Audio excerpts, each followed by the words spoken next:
नमस्कार मित्रांनो, ज्याप्रमाणे मागच्या वेळेला मी एक आपला स्ट्रोकरचा व्हिडिओ बनवला होता, ज्याला आपण मास्टरबेटर म्हणतो, त्याचप्रमाणे स्त्रिया पण मास्टरबेशन करतात का आणि त्या मास्टरबेशन कशा प्रकारे करतात आणि त्यांनी कशा प्रकारे करायला पाहिजे याविषयी आज आपण थोडक्यात सायंटिफिक इन्फॉर्मेशन घेणार आहोत.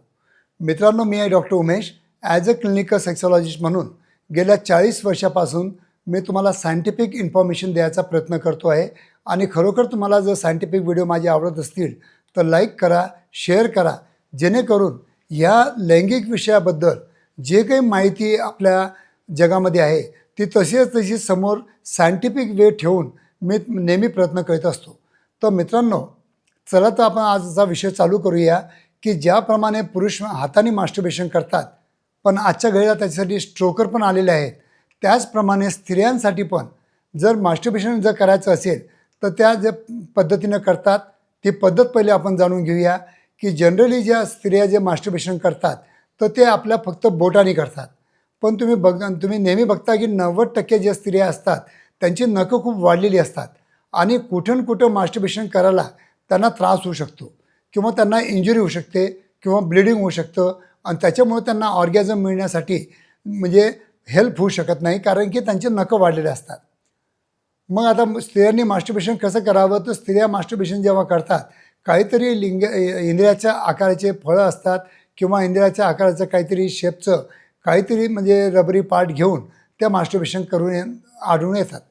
तर मित्रांनो, आजच्या घडीला ज्याप्रमाणे पुरुषांसाठी जेव्हा स्ट्रोकर आलेले आहेत त्याचप्रमाणे स्त्रियांसाठी डिडलो म्हणून चांगले इन्स्ट्रुमेंट आलेले आहेत, जे की एकदम नॉर्मल पेनिससारखेच असतात, सॉफ्ट रबराचे बनलेले असतात.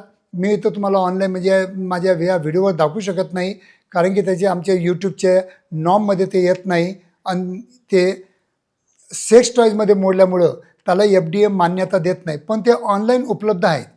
ऑनलाईन भरपूर, मी त्या साईटचं नाव पण सांगणार नाही, जर तुम्ही शोधलं तर ऑनलाईन भरपूर उपलब्ध आहेत. तर या ऑनलाईनवर डिडलो भेटतात आणि त्याच्यामुळं काय होतं की तुम्हाला एक्झॅक्टली पेनिस साईजचं तुम्हाला एक स्ट्रोकर भेटतं. तर ते पेनिस स्ट्रोकर जर प्रॉपर लुब्रिकेशन करून प्रॉपर त्याच्यावर कंडम चढवून जर स्त्रिया जर मास्टरबेशन जर करून घेतलं तर त्यांना ॲज गुड ॲज इंटरकोर्ससारखं फिलिंग मिळू शकतं. इंटरकोर्ससारखं त्यांना ऑर्गॅझमपर्यंत पोहोचण्यासाठी मदत करू शकतं. हेच मी तुम्हाला ह्या व्हिडिओद्वारा सांगत आहे.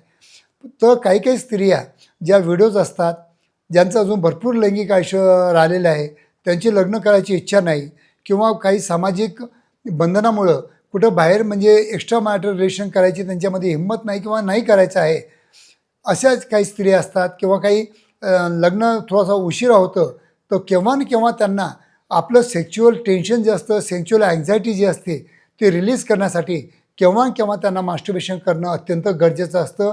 नाही तर मग सायकोलॉजिकल आजार त्यांच्या बॉडीमध्ये येऊ शकतात.